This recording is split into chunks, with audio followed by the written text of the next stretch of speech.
This is Cowabungas with Think Future. Now, one of the things I miss about the good old days when we had very little hardware and we had very little memory space and we had tiny little computers at the time. We had tiny little computers with very little space, that we had to be very creative when we wrote code for these kinds of computers because they had a lot of constraints. There was a lot of constraints on what you could fit, like say VIC-20 or Commodore 64 or these really tall, really tiny little machines, even a Raspberry Pi. That's a great example. Really small machines, really small environments, really tiny places to force code into required that the programmer be extremely creative with the kind of work they do.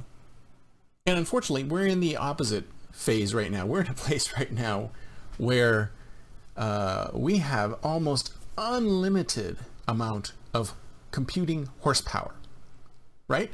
There's more horsepower in your phone than there was in banks and banks and banks of supercomputers 10, 15, 20 years ago. So we are in an age of tons of excess processing power. And because we're in an age of tons of excess processing power, we feel that we don't need to be creative when it comes to coding anymore. We could be as verbose and full of code as we want to because we know that these machines can crank it out. We don't have to be creative at all. We don't have to, because there's no constraints anymore on the kind of code that we write, that we can be very verbose and we don't have to be super creative. So the constraints are gone, and once you take the constraints away, then the creativity disappears too. You just brute force it, bang. You don't have to come up with an elegant way of doing things. You don't have to come up with an elegant solution that works within the constraints.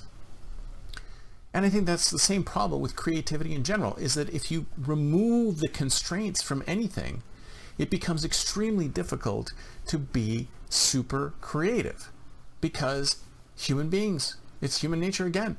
People get lazy. They don't have to work within these constraints, then they don't need to be creative. Think of an author, right? It used to be that there were certain limitations on the size of a book. You wouldn't be able to write 100,000, 200,000 word books a long time ago because it was a pain. You had a typewriter, you had paper, you had to use whiteout to white them out. It was hellish to be able to write long novels. It was very difficult, and it took a really long time because the technology constrained the ability for you to write a long novel. And then once we had word processors, and once we had computers, and once we had all of these things that allow us to be able to be more free with the amount we write, books got bigger and bigger and bigger. I mean, look at the Harry Potter series, for example. Look at the beginning book in the Harry Potter series and look at the end book in the Harry Potter series. Look at the size of the book.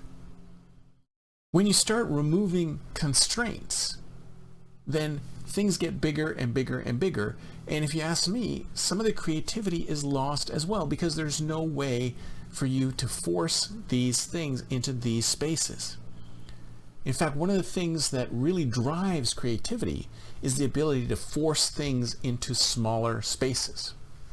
So if you think about it, if you really want to drive creativity, you need to give yourself constraints. Constraints have to be there. And as a matter of fact, that's what even coders do. Coders are doing that too. They have coding challenges where they say, perform this task in 1 line, or in 2 lines, or in 10 lines. It could be a ridiculously complicated task. But they force themselves to cram it in to whatever size it needs to be. And it's the same with writing challenges. There's writing challenges that are like too.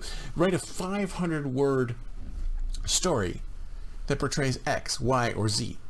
Give yourself those constraints, and you will see that things that you would generate will be much more creative.